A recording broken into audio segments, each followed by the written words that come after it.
Sampurasun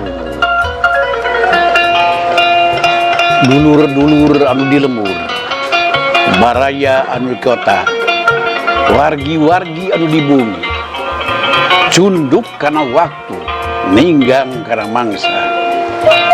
Ayeuna urang tiasa patepang deui dina acara DHS Dongeng Heureuy Sunda. Diasuh ku Sim Kuring Mama Arif Hidayat, kalayan ngabantun carios. Judul carita Barang Herang. Wilujeng ngadang si Janon di Bandung are ka Bogor, tapi ku sabab dina beusna kasarean akhirna kabablasan ka Jakarta. Harita geus nepi ka terminal Kampung Rambutan Jakarta, malah salah paham jeung konektur bus. Waktu bus nepi ka terminal Kampung Rambutan, konekturna harita ngagorowok, rambutan habis. Disangkana ku si Janoon rambutan manehna anu habis, anu dititipkeun ka konektur habis alias beak. Sanggeus dijentrekeun, dijelaskeun ku konektur anu dimaksud rambutan habis teh nyaeta busna geus nepi ka terminal Kampung Rambutan, geus beak, geus nepi. Sanggeus ngarti kakara si Janoon turun tina bus, bari mawa rambutan anu tadi dititipkeun ka konektur, terus neangan bus anu jurusan ka Bogor ka terminal Baranang Siang. Barang geus manggih busna, kalacat si Janoon naik karena eta bus jurusan ka terminal Baranang Siang Bogor. Terus diuk di kursi jok di tengah-tengah, nyarane karasa angin ngahiliwir tina AC. Hari gigireunana diuk penumpang satengah tubuh alias satengah abad. Sanggeus pinuh ke penumpang, eta bus ngageleyeung maju. Di perjalanan si Janoon kenalan jeung penumpang anu aya di gireunana. Nepangkeun, abdi Janoon dupi salira namina saha? Cek si Janoon bari ngasongkeun deungeunna. Kuring Abah Jamil. Mari batu.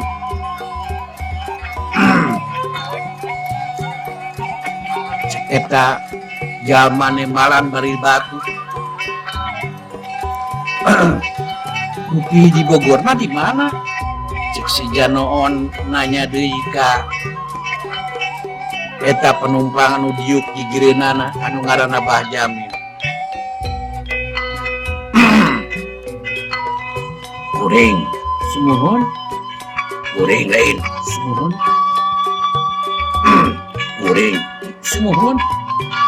Di mana di Bogorna? Oh, di Bogorna sumuhun. Di Bogorna lain sumuhun. Bogor nama di Lebak Pasar. Di mana? Lebak Pasar. Oh, abdi ke kantor di Lebak Pasar menuju siaran di Radio Elpas. Cik si Janoon nyaritakeun mareto fungsi cicing di Lebak Pasar. Malah naonnya seueur keneh ditu teh pendengar monitor dongeng. Oh, sake namina teh di antawisna ieu, namina anu emut ieu nya. Ceulina Terus aya bibirna, terus ada bitisna, terus lirikna, terus ada bujurna, orang begitu. namun ras kanyutna, ras pahana, Sadi malah aya Chinese sinci namina teh. Cinaon Cireuhna ada singkuk, aya engko di tah. sa Korongna Sadi si acong aya si acong Sacung sa congena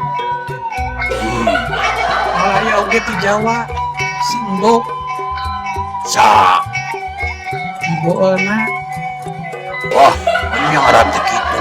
nya ngaran ikat kene eta nami-nami nu emut kene gitu.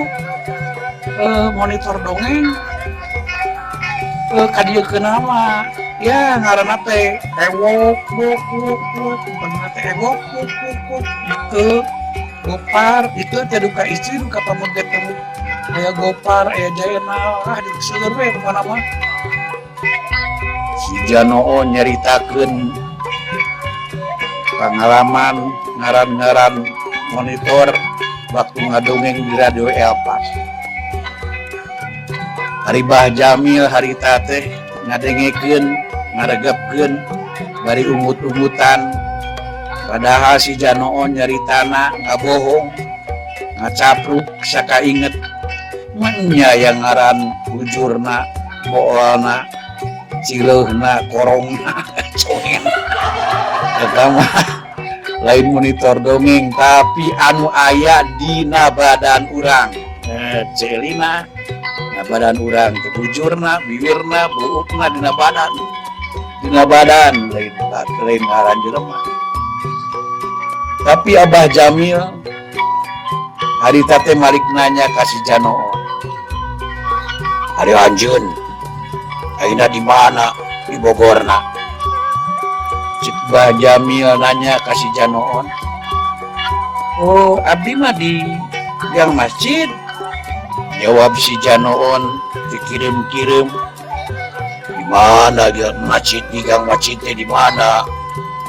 Cik Abah Jamil nanya deui. Atuh geuwat si Janoon ngajawab, gang masjid teh nyaeta masjid anu aya di jero gang. Eta disebutna gang masjid." Ngadenge kitu. Bah Jamil kerung nyurang bari nyarita kieu. Ari kitu mah tuh di seluruh Indonesia ge aya masjid anu aya di jero gang disebut gang masjid mah bener pada bukan anjeun ayeuna di mana.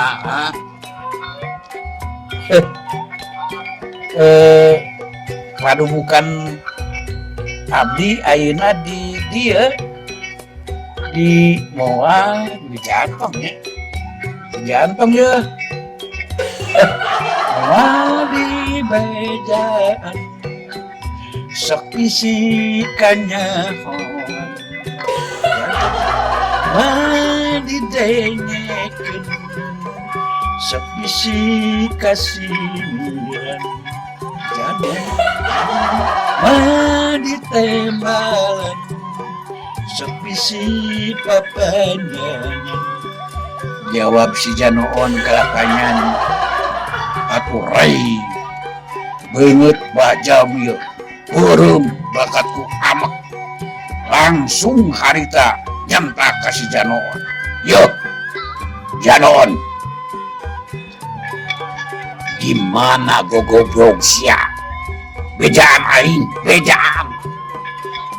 Disentak itu Mbah Jamil si Janoon pias awakna ngahon-hon, bakatku reuas jeung sieun teu karasa tina calanana jemlong ku cipipis. Buat si Janoon ngajawab ieu, punten tadi mah heureuy, I'm sorry ayeuna mah roromplok abdi teh itu di perumahan Taman Yasmin, sektor 5 anu nami jarana teh ngaranna teh Pelem. Palem Raya, Palem Raja, Palem Putri. Ya sabaraha sektor gitu perumahan Taman Yasmin teh. Cek Mbah Jamil nanya, aya 7 sektor hiji nepi ka sektor 7. Jawab si Janoon, serius sabab sieun disentak deui. Karasa ari-ari ngobrol mah. Eta beus geus nepi ka terminal Baranang Siang Bogor. Sancan turun tina beus, si Janoon jeung Mbah Jamil sasalaman, silih hampura, malum selama ngobrol di perjalanan loba heureuy. Sageus turun tina beus si Janoon limpang ka tukang ka terminal angkot. Barang nepi ka terminal angkot kadeng aya nu ngagorowok. Barang liang herang. Si horeng eta nu ngagorowok teh calo keur ngajak calon penumpang anu arek kasinang barang kaleuwih liang jeung ka Ciherang. Jadi nawarkeunana barang yang herang.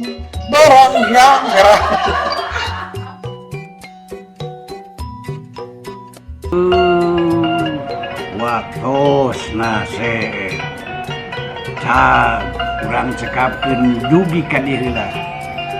Insyaallah engke urang lajengkeun deui dina judul anu beda. Ulah hilap, subscribe, like, komen, share. Mio.